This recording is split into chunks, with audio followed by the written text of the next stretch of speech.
भूपटल पर परिवर्तन लाने वाले बाह्य बल। External forces that brings about changes in the Earth's crust. परिचय, इंट्रोडक्शन। परिवर्तन प्रकृति का नियम है। भूपटल भी इस नियम का अपवाद नहीं है। भूपटल पर सदैव दो प्रकार के बल क्रियाशील रहते हैं। प्रथम बल निरंतर विभिन्नताएं उत्पन्न करता रहता है, जिसे अंतर्जात बल, एंडोजेनेटिक फोर्स कहा जाता है, जबकि द्वितीय बल सदैव धरातल पर समानता स्थापित करने में लगा रहता है, जिसे बहिर्जात बल, एक्सोजेनेटिक फोर्स कहा जाता है। इस प्रकार स्पष्ट है कि धरातल पर दो प्रकार के बल हैं, एक अंतर्जात बल और दो बहिर्जात बल। ये एक दूसरे के विपरीत कार्य करते हुए सदैव गतिशील रहते हैं।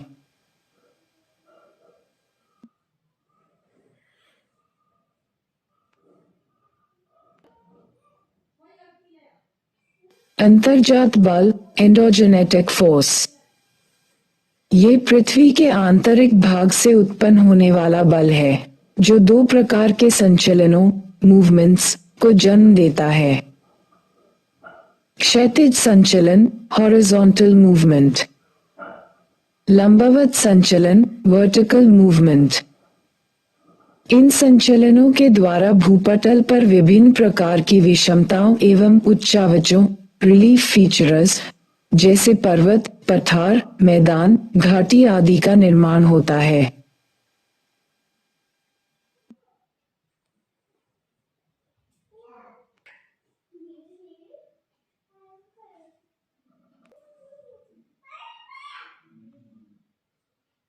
पृथ्वी के आंतरिक भागों में क्रियाशील इन बलों के परिणामस्वरूप इनकी बाह्य परत में हलचलें पैदा होती हैं, जिसे पृथ्वी की हलचलें कहते हैं।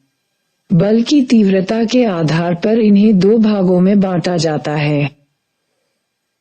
आकस्मिक संचलन, सडन मूवमेंट। इस बल से भूपटल पर ऐसी आकस्मिक घटनाओं का आगमन होता है जो विनाशकारी परिणाम वाली होती हैं। इसके प्रमुख उदाहरण हैं भूकंप, भूस्खलन, हिमस्खलन तथा ज्वालामुखी आदि। पटल विरूपणी संचलन, जियोट्रॉफिक मूवमेंट। इस बल से पृथ्वी पर बड़ी बड़ी भू आकृतियों का निर्माण होता है। पटल विरूपण की लंबवत गतियों के प्रभाव से पृथ्वी पर सागरों का क्षेत्रीय प्रभाव या अतिक्रमण और उनके पीछे हटने की घटना घटित होती है। मुख्यतः मंद गति से बनने वाली भू आकृतियों को इसके अंतर्गत रखा जाता है। क्षेत्रीय विस्तार की दृष्टि से इन्हें दो भागों में बांटा जा सकता है। महादेशीय संचलन, इपेरोजेनेटिक मूवमेंट। इस संचलन में महाद्वीपीय भागों का निर्माण एवं उसमें उत्थान, निर्गमन, एक्सोडस तथा निमज्जन, सबमर्जिंग की क्रिया घटित होती है।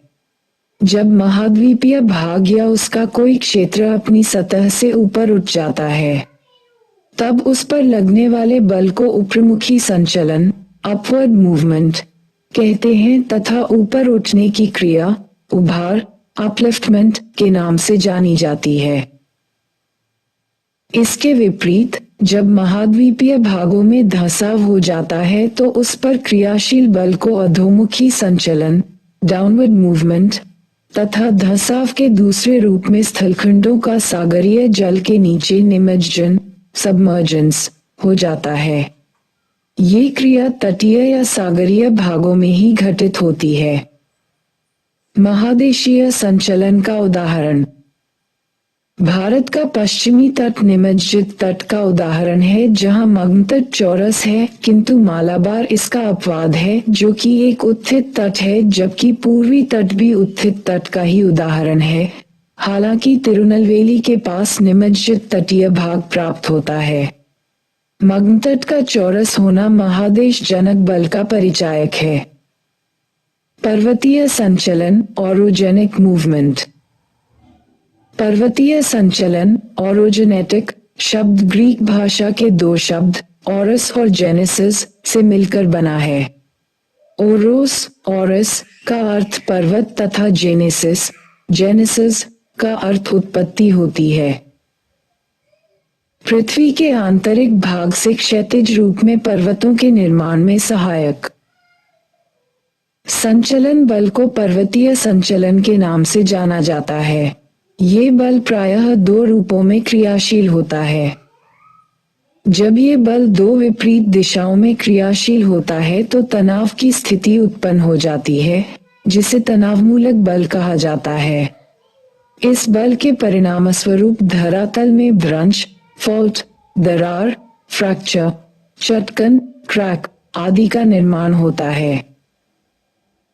जब पर्वतीय संचलन बल आमने सामने क्रियाशील होता है तो उससे चट्टानें संपीड़ित हो जाती हैं।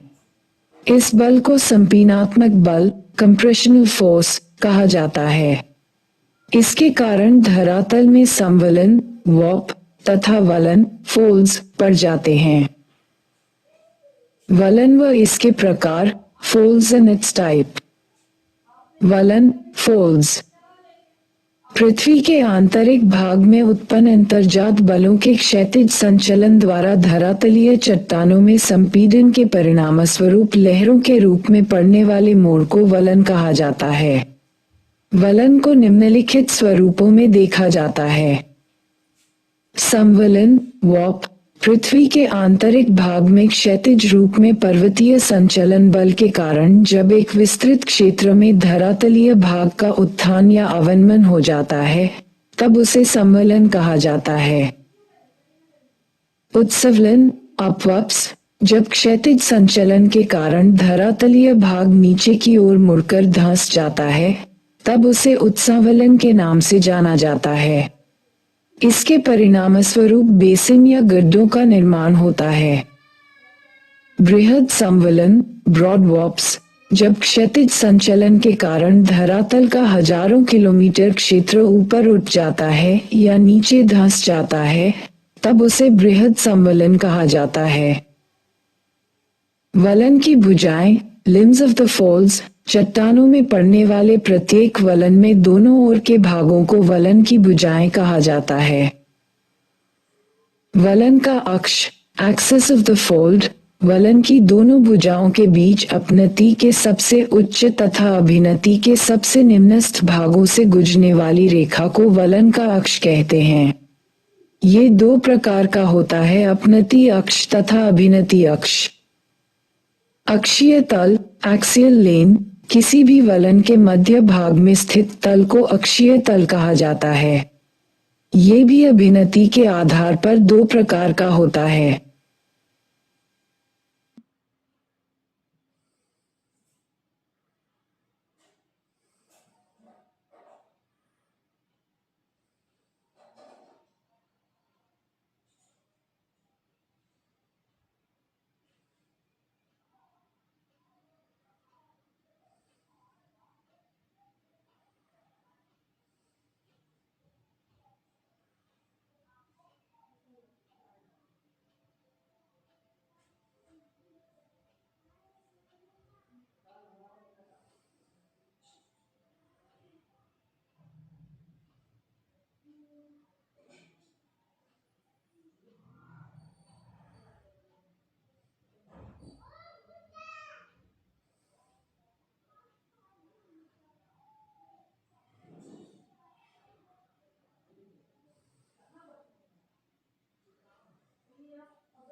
वलन के प्रकार, टाइप ऑफ फोल्ड। डॉट, सममित वलन, सिमेट्रिकल फोल्ड, जब किसी वलन की दोनों भुजाओं का झुकाव समान रूप में होता है तब उसे सममित वलन कहते हैं। ये खुले प्रकार का वलन होता है, जैसे स्विट्जरलैंड का जूरा पर्वत। असममित वलन, एसिमेट्रिकल फोल्ड, जब किसी वलन की एक भुजा सामान्य झुकाव वाली होती है तथा दूसरी भुजा का झुकाव अधिक होता है एवं छोटी होती है, तब ऐसे वलन को असममित वलन कहा जाता है, जैसे ब्रिटेन का दक्षिणी पेनाइन पर्वत। एक दिग्नत वलन, मोनोक्लाइनल फोल्ड, जब किसी वलन की एक भुजा सामान्य झुकाव तथा ढाल वाली होती है जबकि दूसरी भुजा उस पर समकोण बनाती है एवं उसका ढाल खड़ा होता है, तब उसे एक दिग्नत वलन कहते हैं, जैसे ऑस्ट्रेलिया का ग्रेट डिवाइडिंग रेंज। समोन्नत वलन, आइसोक्लाइनल फोल्ड, जब क्षैतिज संचलन के कारण किसी वलन की दोनों भुजाओं पर दोनों दिशाओं के समान संपीनात्मक बल क्रियाशील होता है, तब उसकी दोनों भुजाएं समान रूप से झुककर एक दूसरे के समानांतर हो जाती हैं। ऐसे वलन को समोन्नत वलन कहा जाता है।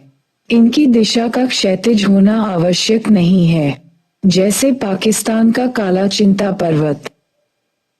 परिवलित या श्यान वलन, रिकम्बेंट फोल्ड, अत्यधिक तीव्र क्षैतिज संचलन के कारण जब वलन की दोनों भुजाएं क्षैतिज रूप में समानांतर हो जाती हैं, तब उसे परिवलित या श्यान वलन कहते हैं, जैसे कश्मीर का पीर पंजाल। प्रतिवलन, ओवरटर्न्ड फोल्ड, जब संपीन में दबाव इतना अधिक होता है कि वलन झुकने के पश्चात भी संपीड़न को सह नहीं पाता तो वलन की एक भुजा टूटकर क्षैतिज भुजा उलट जाती है। इस प्रकार के वलन को प्रतिवलन कहते हैं। खुला वलन, ओपन फोल्ड, जब किसी भी वलन की दोनों भुजाएं 90 डिग्री से अधिक एवं 180 डिग्री से कम का कोण बनाती हैं, तब उसे खुला वलन कहा जाता है। बंद वलन, क्लोज्ड फोल्ड, जब किसी वलन की दोनों भुजाओं के बीच 90 डिग्री से कम का कोण बनता है, तब उसे बंद वलन के नाम से जाना जाता है। पंखा वलन, फैन फोल्ड, क्षैतिज संचलन के समान रूप में क्रियाशील होने के कारण विभिन्न स्थानों में संपीन की भिन्नता के साथ ही पंखे के आकार की वलित आकृति का निर्माण हो जाता है, जिसे पंखा वलन कहते हैं। अपनति, एंटिक्लाइन, वलन के कारण चट्टानों के ऊपर उठे हुए भाग को अपनति के रूप में जाना जाता है। अपनति को निम्न रूपों में देखा जा सकता है। सममित अपनति, सिमेट्रिकल एंटिक्लाइन, जब किसी अपनति के दोनों ओर के ढाल बराबर होते हैं तब उसे सममित अपनति कहा जाता है। असममित अपनति, एसिमेट्रिकल एंटिक्लाइन, जब किसी अपनति के दोनों ओर के ढाल बराबर नहीं अर्थात असमान होते हैं तब उसे असममित अपनति कहते हैं। संपत्ति, एंटीक्लाइनोरियम, जब एक बृहद अपनति के अंतर्गत अनेक छोटी छोटी अपनतियों एवं अभिनतियों का निर्माण हो जाता है, तब उस आकृति को संपत्ति के रूप में जाना जाता है। यह आकृति वलित पर्वतीय क्षेत्रों में दृष्टिगोचर होती है। अभिनति, सिंक्लाइन, वलन के कारण चट्टानों के नीचे धंसे हुए भाग को अभिनति के नाम से जाना जाता है। संभिनति, सिंक्लिनोरियम, जब एक अभिनति के अंदर असमान संपीड़न के कारण छोटी छोटी अभिनतियों एवं अपनतियों का निर्माण हो जाता है, तब उस अभिनति विशेष को संभिनति कहा जाता है। इसकी आकृति भी पंखाकार वलन के समान होती है। उत्क्रम, थ्रस्ट, जब किसी परिवलित मोड़ का एक खंड खिसक कर दूसरे खंड पर चढ़ जाता है, तब इस प्रक्रिया को उत्क्रम या थ्रस्ट कहते हैं। भ्रंश व उसके प्रकार, फॉल्ट और देयर टाइप्स, जब तनावमूलक संचलन अत्यधिक तीव्र गति से क्रियाशील होता है और विभंग तल के सहारे बड़े पैमाने पर चट्टानों का स्थानांतरण हो जाता है, तब इस क्रिया से उत्पन्न संरचना को भ्रंश कहते हैं। भ्रंश के प्रकार, टाइप्स ऑफ फॉल्ट। सामान्य भ्रंश, नॉर्मल फॉल्ट, किसी चट्टानी भाग में दरार पड़ जाने के फलस्वरूप जब उसके दोनों भाग विपरीत दिशाओं में संचालित हो जाते हैं, तब उसमें निर्मित भ्रंश को सामान्य भ्रंश कहते हैं।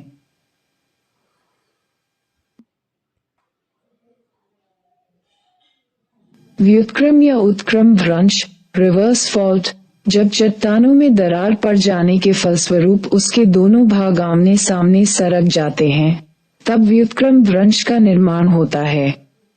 इसका प्रमुख कारण क्षैतिज संचलन से उत्पन्न संपीन है। इस भ्रंश में चट्टान का एक खंड दूसरे खंड पर चढ़ जाता है, जैसे पश्चिमी घाट कगार। पार्श्व या नतलम भ्रंश, लैटरल और स्ट्राइक स्लिप फॉल्ट, जब भ्रंश तल के सहारे क्षैतिज संचलन के कारण क्षैतिज दिशा में ही गति होती है, तब उससे बने भ्रंश को पार्वीय या नतलम भ्रंश के नाम से जाना जाता है। सोपानी भ्रंश, स्टेप फॉल्ट, जब किसी स्थान पर घटित हुए कई भ्रंशों के भ्रंश तलों का ढाल एक ही दिशा में होता है, तब उससे निर्मित आकृति को सोपानी या सीढ़ीदार भ्रंश कहा जाता है, जैसे यूरोप की राइन घाटी। भ्रंश से निर्मित भू आकृतियां, इनमें प्रमुख ब्लॉक पर्वत तथा रिफरेंट घाटी हैं। ब्लॉक एवं हॉस्ट पर्वत, जब दो भ्रंशों के बीच का स्तंभ यथावत रहे एवं किनारे के स्तंभ नीचे धंस जाए तो ब्लॉक पर्वत, ब्लॉक माउंटेन, का निर्माण होता है। भारत का सतपुड़ा पर्वत, जर्मनी का ब्लैक फॉरेस्ट व वासिस पर्वत, संयुक्त राज्य अमेरिका का विटनी रेंज व सियरा नेवादा तथा पाकिस्तान का साल्ट रेंज ब्लॉक पर्वतों के प्रमुख उदाहरण हैं। सियरा नेवादा विश्व का सबसे विस्तृत ब्लॉक पर्वत है। जब दो अंशों के किनारों के स्तंभ यथावत रहें एवं बीच का स्तंभ ऊपर उठ जाए तो हॉस्ट पर्वत, हॉस्ट माउंटेन, का निर्माण होता है। जर्मनी का हॉज पर्वत इस प्रकार के पर्वत का प्रमुख उदाहरण है। वस्तुतः भ्रंश घाटी व रैम्प घाटी एवं ब्लॉक पर्वत व हॉस्ट पर्वत प्रायः एक से प्रतीत होते हैं, परंतु ये भूसंचलन की दृष्टि से अलग अलग परिस्थितियों के परिणाम हैं। रिफरेंट घाटी या ग्राबेन, रिफ्ट वैली और ग्राबन, किसी धरातल पर जब दो सामान्य भ्रंशों का मध्य भाग नीचे की ओर धंस जाता है, तब उससे निर्मित घाटी को रिफरेंट घाटी या ग्राबेन कहते हैं। इतना अवश्य है कि ग्राबेन का आकार रिफरेंट घाटी से छोटा होता है। हॉस्ट, स्कार्प, ग्राबन, जॉर्डन नदी की घाटी संसार की सबसे लंबी रिफरेंट घाटी है। अफ्रीका की महान भ्रंश घाटी, जो जॉर्डन नदी के उद्गम से लेकर लाल सागर में होते हुए जेम्बेजी नदी तक 4800 किलोमीटर की लंबाई में विस्तृत है। इस भ्रंश घाटी में अफ्रीका की प्रमुख झीलों जैसे न्यासा, विक्टोरिया, रुडोल्फ व टंगारिका स्थित है।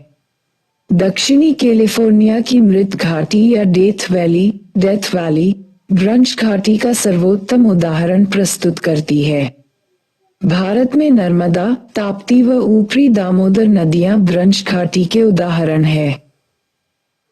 रैम्प घाटी, जब किसी धरातल पर मध्य भाग को छोड़कर दोनों ओर के स्तंभ ऊपर उठ जाएं अथवा पहाड़ियों से घिरी निम्न भूमि रैम्प घाटी कहलाती है। उदाहरण टफान वैली, चाइना, असम की ब्रह्मपुत्र घाटी।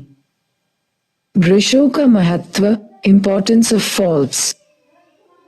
वृक्षों का भू आकृतिक, पारिस्थितिक, सामाजिक व आर्थिक महत्व है। ये खनिज तेल, भौम जल, उष्ण व शीतल जल स्रोत के केंद्र होते हैं। वृक्षों के सहारे झरनों का निर्माण होता है। ये नदियों का मार्ग निर्धारित करने में भी सहायक होते हैं, जैसे नर्मदा व ताप्ती नदी का भ्रंश से होकर बहना।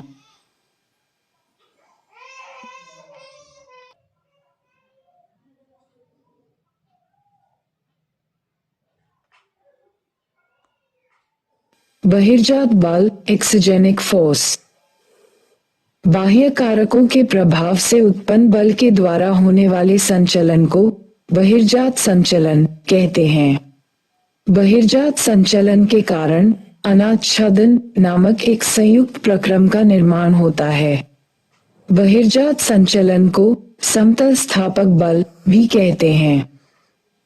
अंतर्जात भू संचलन के द्वारा जहां विभिन्न प्रकार के विषमतायुक्त स्थल स्वरूपों की उत्पत्ति होती है, वहीं बहिर्जात भूसंचलन के तहत अनाच्छादन की प्रक्रिया के द्वारा चट्टानी संरचना में विघटन या वियोजन में स्थलीय सतह का कटाव कर समतल स्वरूप देने का प्रयत्न किया जाता है। इसलिए बहिर्जात भूसंचलन को समतल स्थापक संचलन या विनाशात्मक संचलन भी कहते हैं।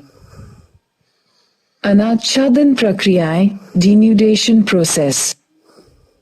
अनाच्छादन बहिर्जात संचलन से संबंधित एक संयुक्त प्रक्रम है जिसमें अपक्षय, वेदरिंग, अपर्दन, इरोजन एवं वृहद क्षरण, मास वेस्टिंग की क्रियाएं सम्मिलित होती हैं। अनाच्छादन के अंतर्गत वे संपूर्ण क्रियाकलाप शामिल हैं जिनके द्वारा असमतल धरातल पर समतलीकरण का कार्य होता है। अनाच्छादन प्रक्रियाएं। अपक्षय, वेदरिंग। तापमान और आर्द्रता जैसे मौसमी कारकों के प्रभाव से चट्टानों के विघटन और वियोजन की प्रक्रिया को अपक्षय कहते हैं। इस प्रक्रम में चट्टानें असंगठित होकर अवसादों में परिवर्तित हो जाती हैं, जिससे मृदा का निर्माण होता है।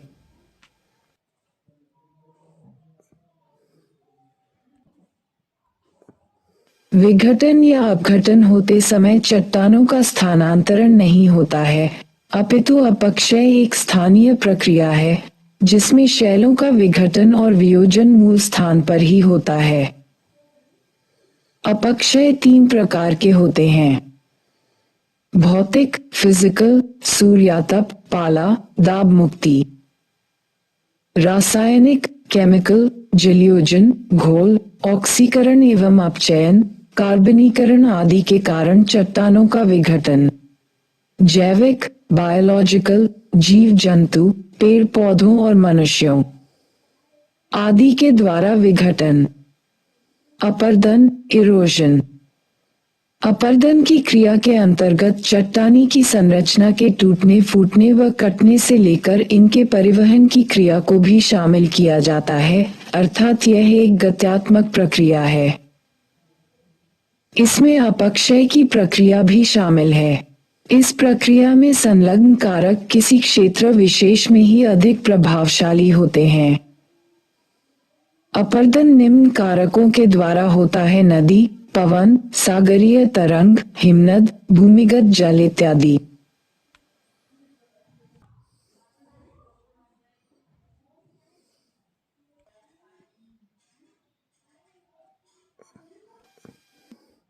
बृहत संचलन, मास मूवमेंट।